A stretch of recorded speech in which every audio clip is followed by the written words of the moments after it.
Hello, welcome to What the Flick. Christy, Alonzo, Matt, and Ben. Last week we talked about the 30th anniversary of Ghostbusters. Now we're doing the 20th anniversary of Forrest Gump in IMAX. It's a really big box of chocolates. So you're going to describe it, please. Tell us about Forrest Gump. Forrest Gump.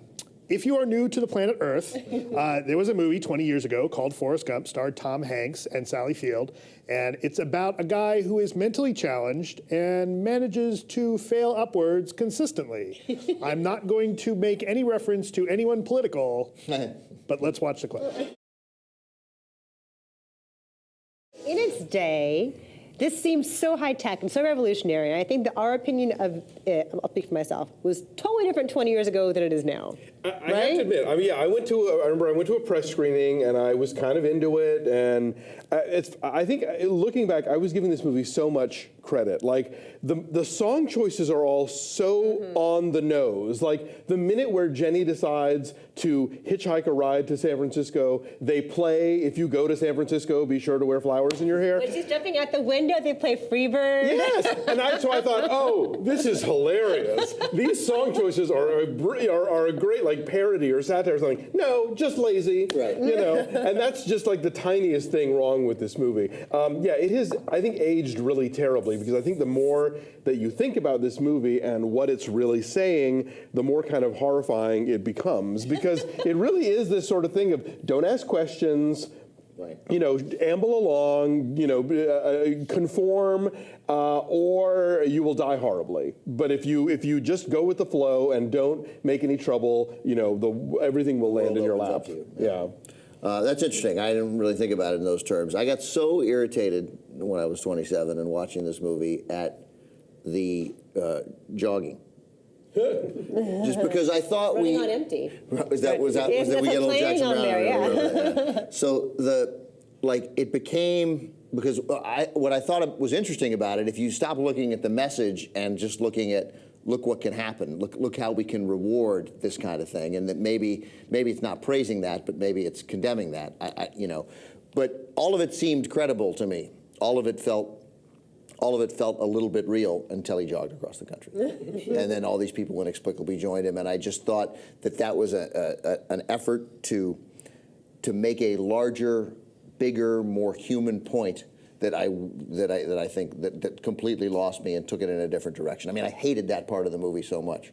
I feel like this is the movie that signals the pivot of Robert Zemeckis from kind of interesting, like, guy who knew how to work within the studio system to Hacky Hackerstein. But it also signals the shift for him technologically, right? Well, sure, he went on and did all the motion capture stuff that, I mean, you know, Polar Express looks really creepy in some ways, like facially, Tom Hanks facially. But you see, like, this is the beginning of him learning to play with the toys in complicated definitely. ways. But I mean, he was always an effects guy. I mean, not always, but I mean, you know, you look at Back to the Future and Death Becomes Her. He was already kind of pushing the envelope. But after this movie, after winning the Oscar for this movie, he got a lot less interesting, I think. And I still, you know, I mean, this is a guy who started off with, you know, I Want to Hold Your Hand and Used Cars, which are great American comedies with no effects whatsoever. But this won 6 Oscars while we're talking about Oscars. It won Best Picture. Tom Hanks won Best Actor. Right. Zemeckis won Best Director. Eric Roth won Best Screenplay. Arthur Schmidt won Best Editing, and it won for Best Visual Effects. Well, and you can make a case that part of the reason it won all those Oscars is this is the year after Schindler's List. So it's like, oh, let's feel good. Let's let's reward the feel good movie. Like, enough with the Holocaust. Right, my exactly. God. No, I mean, the thing is, I came out of this movie 20 years ago, like, blown away, thinking it was amazing. And I look back and I'm like, okay, I was an idiot 20 years ago. We were just young and full of promise back then. I'm less of an idiot now, but still an idiot. I was young and foolish then. I feel old and foolish now, as exactly. Mighty Giants would say. Where I come down on this movie now is it's so schmaltzy and so manipulative, and like you say with the songs serve to tell you how to feel, which we have complained on this show about other movies that do this, and that's one of the movies that probably is the first one that's that on the nose, that is that popular, and it's kind of had this catastrophic effect on movie music since then. This movie is wildly over the top, it's way too long, and it's you know, jog. it's got some Take it's that got out. some decent performances and some decent funny lines in it, but it's just like, oh I think God, you gotta, enough already. I mean, I agree with all that, except I think then what you have to give them credit for is, first of all, movies aren't made to movies and television shows certainly, but movies also are not made to stand the test of time necessarily. They're made to appeal to that audience then in that era, and some great movies, some movies that we are emotionally moved by, don't. And for a number of reasons that are hard to quantify in a particular movie. And some movies don't find an audience at all until time passes. Right, exactly. So I don't necessarily think that it's a worthy criticism to bring up, but it's not, of course, your goal necessarily at the time. It's more true for television than movies, but you know, when you watch a Friends episode now, like that's not what they were trying to do, is make a show that was going to be great in 2014. For the ages, you know, right? But they did create this character. Like, Well, it was based on a novel. I got it, but they brought And that. and the author hated this movie. Is that right? Oh, really? Yes. Oh, yeah. No, this book Winston is Groom, yeah. wildly different. Very much like so. this, but this The book, book is Candide angry by comparison. Yeah. I mean, this is an angry, nasty, And there's funny, sharp book, but sharp in a way that this movie never approaches. And like everybody else on the planet, I didn't read the book, but the because you know it's a book. But there's no jogging in the book, if I remember correctly. that is correct. I believe that's It's been a while right. since I've read that. Because I remember feel like patting myself on the back at the time for that. But still bringing to screen this incredibly memorable screen character. I mean, you know, Atticus Finch based on a book too, but nonetheless, you praise the ability to bring it, and that's worth something very significant that they created a memorable for the ages movie character. And then Eric Roth wrote this entire movie again and called it Benjamin Button. That is true. It is the exact same thing. Is Tom Hanks good in this?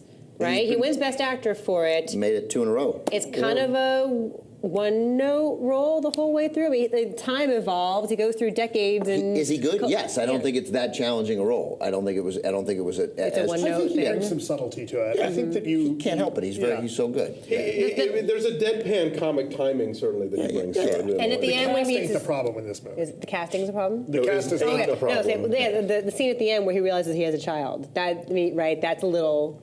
You get a little choked up there, right? He's great. Tom Hanks is great. Don't you think that? Did you not like Castaway? To talk about Zemeckis falling off the. It was okay. That's probably the last one I thought was all right. But yeah, once we get into Polar Express and Christmas Carol, it's just. But if you're going to watch a 2-hour and 20-minute Robert Zemeckis movie, I would watch Castaway before I would watch Forrest Gump. I will give you that. I got yes. choked up when Wilson floated away. Sure. I'll admit it. Yeah, we all did. It's very sad. All right, so Forrest Gump is out. I'm not sure I need to see it in IMAX. I mean, or ever again. Or again, yeah. ever anywhere, but like, why IMAX? I don't know. Because they can. Because they can. I think we can Charge all agree. more for tickets. We can all agree that the movie in 1994 that should have won Best Picture was Four Weddings and a Funeral. Yeah, I'm totally 100% agree with that. More than this. All right, so Forrest Gump is out for what? A week? Is it a week it's out? Yeah. Probably limited run, Yeah. so maybe see it. Wait, hold on, very quick. Yeah. In 20 seconds, did you not love Four Weddings and a Funeral? No, it's totally charming. Is it a Best Wait, Picture that's a winner? different I'm kidding because everybody's all like Pulp Fiction and Shawshank Redemption for that year. And I'm like, Four Weddings and a Funeral, fuck it. But by the way, so I was about to say, but in a down year, but I didn't, but of course, not a down year. Those are three. Right, those are three home runs. Right. So should Pulp Fiction have won Best Picture? Is this one of those years? Four Weddings Yes. and a This is one of Funeral. those years where you can look back and go, they messed it up. But all of just boom of those 4 movies, instantly I'd put Forrest Gump fourth without even hesitation. What was the fifth that year? Oh, God. I read it this morning and I've forgotten now. You'll you guys tell us in the tell us. comments You how guys tell stupid we us. are. Okay. Thanks, guys. Bye.